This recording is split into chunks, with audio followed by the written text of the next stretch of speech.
Choosing the right cruise ship can make or break your vacation, and Ovation of the Seas might just be one of Royal Caribbean's most underrated options. We've cruised a lot over the years, but few ships have surprised us quite like this one. We thought we knew what to expect from a Quantum class ship, but we were proven wrong in all the best ways. We sailed this Quantum class beauty from Los Angeles to Cabo San Lucas, and it quickly became one of our all-time favorite ships. Packed with clever design choices, thoughtful details, and a far more relaxed vibe than we expected from Royal Caribbean.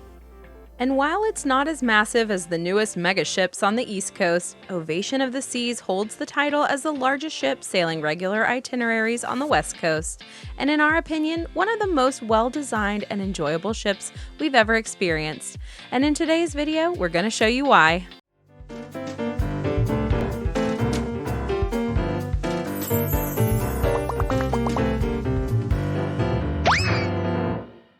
Hey, it's Jessica with Happily Everywhere Travel Blog, and today we're taking you on a full tour and giving an honest review of Ovation of the Seas, everything we love, what we'd skip next time, and how to make the most of your cruise on board.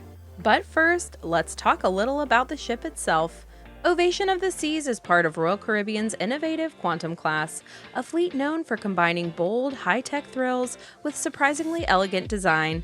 She made her debut in 2016, measures a whopping 1,138 feet long, and carries just over 4,180 guests at double occupancy.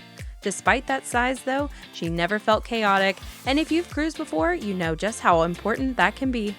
The ship sails everywhere from Alaska to Australia, but our itinerary took us from Los Angeles down to Cabo San Lucas, and while we'll talk about the port later, the truth is the ship was so fun we could have stayed on board the entire time and still felt like we were on vacation. One of the biggest reasons Ovation of the Seas won us over is its layout. Some big ships feel like mazes, endless hallways, random dead ends, and the occasional, "Wait, are we back to where we started?" moment. But Ovation is smartly designed, it's easy to navigate, flows naturally from one space to the next, and has a balance of high-energy areas and peaceful retreats. The deck plan is laid out in a way that makes sense. Most of your entertainment and dining hubs are concentrated on decks 3 through 5, so you can spend your evenings bouncing between shows, lounges, and restaurants without ever feeling lost. Head up to decks 14 through 16 and you'll find the pools, sport decks, and adventure activities grouped together up top, while cabins and staterooms occupy the quieter mid and upper decks, keeping the ship's energy zones nicely separated. It's the kind of thoughtful design that makes exploring Ovation feel intuitive even on your very first day aboard. Of course, this ship has your mainstays like the Vitality Spa, where you can enjoy a massage, facial, or pedicure, a fully equipped gym with guided fitness classes and even personal trainers, and the Windjammer Buffet, which is standard on all Royal Caribbean ships. But this ship has so many standouts unique to the Quantum class that we have to share. A standout for us was the Music Hall, a 2-level live music venue that's part rock club, part lounge, and part hidden gym. It's the kind of space that gives Ovation its heartbeat. During the day, it's a relaxed hangout spot where you can shoot a game of pool, grab a drink, or sink into a plush chair and listen to acoustic sets drifting from the stage.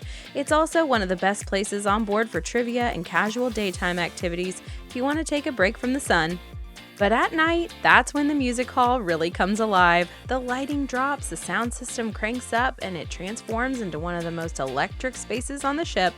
Live bands perform everything from classic rock to pop throwbacks, tribute acts bring stadium-level energy to see, and themed events like silent discos or decade parties pack the dance floor with people of all ages.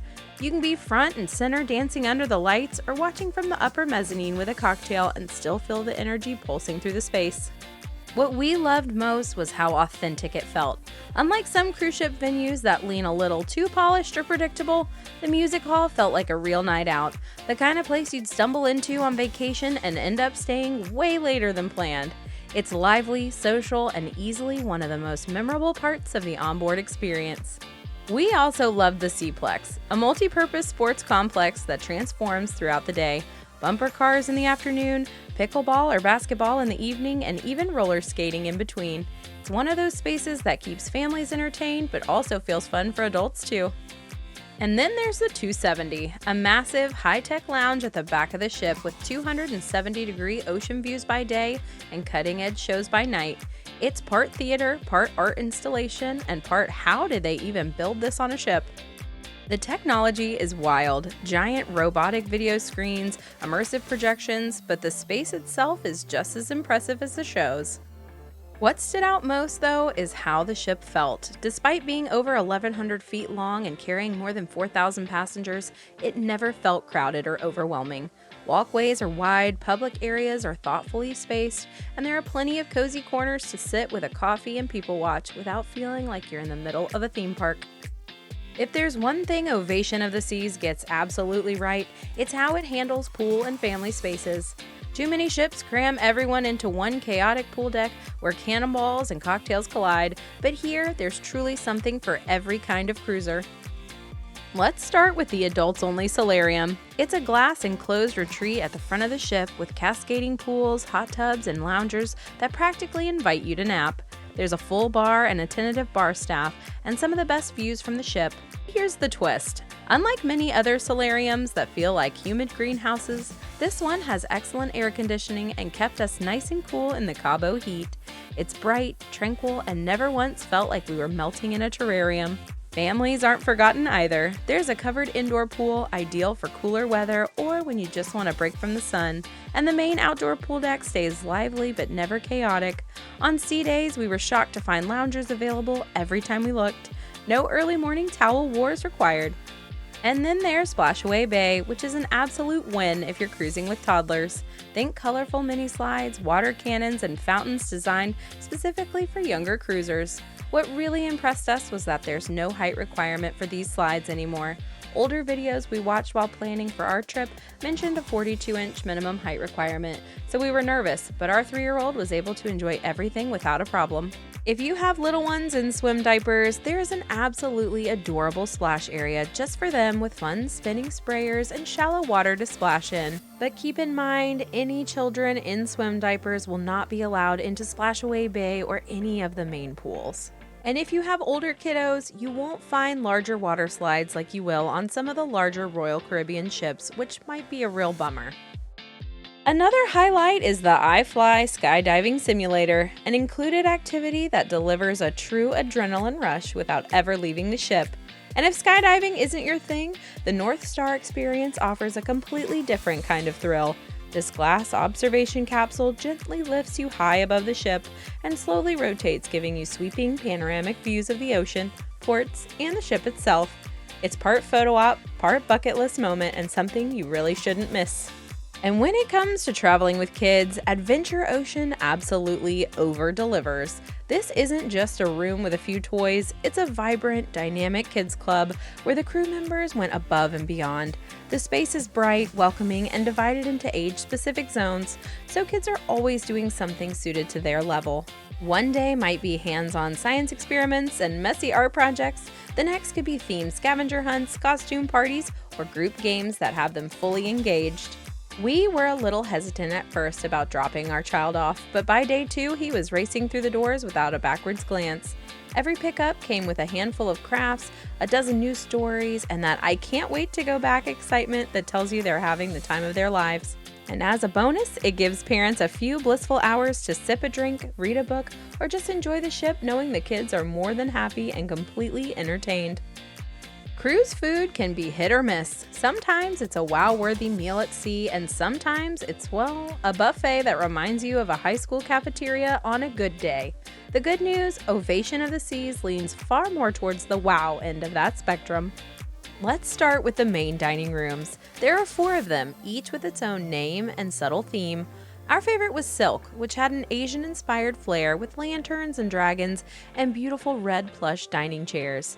Each dining room offered the same menu of flavorful, beautifully presented dishes with excellent service, but we really enjoyed being seated in the Silk dining room. The others, American Icon, Chic, and the Grande, well, let's just say they were fine, clean and modern, but the decor felt a bit bland and sterile. And while the single-level design of all the dining rooms made the space feel cozy, part of us missed that grand, sweeping, multi-story dining room drama you get on other ships. We also treated ourselves to a night at Chops Grill, Royal Caribbean's signature steakhouse, and it absolutely delivered. Perfectly cooked steaks, indulgent sides, and attentive service made it a worthwhile splurge. On the casual side, Windjammer Marketplace, Royal Caribbean's main buffet, was a pleasant surprise. It's spacious, well laid out, and the food quality was consistently great. Breakfast omelets, themed lunch stations, and themed dinners, think Asian night or taco bars, hit the mark. And perhaps best of all, it never felt overcrowded. We always found a table and the atmosphere stayed relaxed even at peak times. Poolside service was another standout. Servers were friendly, attentive, and most importantly, never let our hands stay empty for long. Whether it was a mid-afternoon cocktail or a round of waters for the family, the bar staff was on it. And you have to check out Fish and Chips, a great walk-up counter service station by the pool that served crispy fried seafood and delicious golden fries. Overall, dining on Ovation felt polished and satisfying. While the main dining room decor could use a little personality boost, the quality of the food, from buffet bites to specialty steaks, more than made up for it. Beyond the dining rooms and buffets, Ovation of the Seas really shines when it comes to atmosphere, and the Royal Esplanade is the heart of it all. This lively central promenade is lined with shops, cafes, bars, and lounges, and it's where the ship truly comes alive. It's a perfect place to grab coffee in the morning, browse for souvenirs in the afternoon, or people watch with a cocktail in hand as the day winds down. Speaking of cocktails, the bar scene on Ovation is diverse and fun. The classic Schooner Bar offers that signature Royal Caribbean piano lounge vibe, cozy, nautical, and always buzzing with sing-alongs by night. Boleros brings a livelier, Latin-inspired energy with live music and dancing, and for something completely different, Bionic Bar lets you order a drink from a pair of robotic bartenders, a fun novelty that's worth experiencing at least once. There's also a traditional English-style pub, perfect for a casual pint and live music, and plenty of quiet lounges tucked away if you prefer a low-key evening. Earlier, we mentioned Chops Grill for our specialty dining night, and it was fantastic. However, Royal Caribbean's main dining room food for us never disappoints. But if you're celebrating a special occasion or just want to try something new, the Ovation of the Seas has 3 other specialty dining options to choose from. Wonderland offers a whimsical experimental dining experience inspired by molecular gastronomy. The presentation is theatrical, the flavors are bold, and the whole experience feels like a culinary adventure. Jamie's Italian serves comforting family-style Italian classics by celebrity chef Jamie Oliver. Think fresh pastas, rich sauces, and rustic, satisfying flavors. And Azumi is the spot for sushi lovers, with beautifully crafted rolls, hot stone dishes, and sake flights in a calm, elegant setting. These restaurants do come with an extra charge, but if you're a foodie or you're celebrating a special occasion, they're absolutely worth it. Life on board Ovation of the Seas feels a little different from what you might expect, and that's a good thing. Once the sun goes down, the ship transforms into a mix of live entertainment, spontaneous fun, and just the right amount of nightlife energy. Evenings are when Ovation really comes alive. The music spills out into the lounges, bars, and across the ship, from acoustic sets and jazz trios to big, high-energy performances that fill the main venues. Comedy shows keep the laughs going, karaoke nights often turn into full-blown sing-alongs, and themed events like trivia tournaments, silent discos, or glow parties make each night feel a little different from the last. One of the best parts, you don't have to plan everything weeks ahead. We loved being able to decide on the spot what we were in the mood for and still walk right into a show or snag a great seat. The ease and spontaneity made evenings on board feel laid back rather than scheduled to death, which isn't always the case on larger ships. On Ovation of the Seas, it's not just the evenings that shine. Days on board offer just as much variety, from bumper cars and roller skating to dance classes, pickleball, art auctions, cooking demos, and pop-up entertainment around every corner. Whether you want to keep busy from morning to night or just wander and see what's happening, there's always something going on, and it never feels repetitive or overwhelming. What impressed us most is how naturally all of it fits into the cruise experience. Entertainment here isn't just about big shows, it's about creating moments. Whether that's a quiet evening listening to live music with a cocktail in hand or laughing through a goofy game show you didn't plan to attend, Ovation of the Seas makes it easy to fill your days and nights with a kind of vacation fun that feels effortless. No cruise review is complete without a peek inside the stateroom, and ours, while not the most glamorous, gave us a great feel of what to expect aboard the Ovation of the Seas. We booked fairly last minute, which meant Royal Caribbean assigned our cabin, and we ended up with an obstructed balcony view. Translation: we could still enjoy fresh ocean air in the morning, coffee outside, but the view itself was partially blocked by lifeboats and ship structure. Honestly though, for the price we paid, it was a trade-off we were perfectly fine with. Inside, the cabin itself was surprisingly well designed. Space on a cruise ship is always at a premium, but Royal Caribbean uses it smartly here. The room had a king bed that converts into two twins, a sofa that can double as an extra sleep space, and a flat-screen TV, ample storage, and a small desk and vanity area. The bathroom was compact but modern, with fiberglass shower doors, plenty of shelving, and decent water pressure. The balcony, though partially obstructed, was still a cozy spot to start and end the day. There's just something about sipping coffee with a sea breeze in your face or watching the water glide by at sunset, even if you're just peeking around a lifeboat to do it. Would we choose a different stateroom next time? Probably. If budget allows, we'd go for a standard or ocean view balcony to maximize the scenery, but if you're booking last minute or trying to save money, an obstructed balcony on Ovation of the Seas still delivers that outdoor experience at a fraction of the cost. Every ship has its strengths and weaknesses, and Ovation of the Seas is no different, but the balance here is overwhelmingly positive. The biggest strength is how effortless everything feels, from the smooth layout and easy navigation to the lack of crowds. It's one of the least stressful cruise experiences we've ever had. Even at full capacity, we never struggled to find a pool chair, never waited long for dinner, and never had to plan our evenings weeks ahead. The entertainment is dynamic and high quality, the family programming is exceptional, and the dining, both included and specialty, consistently impress. We also love the passenger size and flow of the ship. Unlike larger Oasis-class ships where the reservations are mandatory and crowds can be overwhelming, Ovation finds its sweet spot, big enough to offer incredible variety, but small enough to feel relaxed and personal. That said, there are a few downsides worth knowing. The main dining room decor leaves something to be desired. Cozy, yes, but lacking the wow factor of those grand multi-level spaces on other ships. Our obstructed balcony was a reminder that location matters, so it's worth doing a little homework before booking.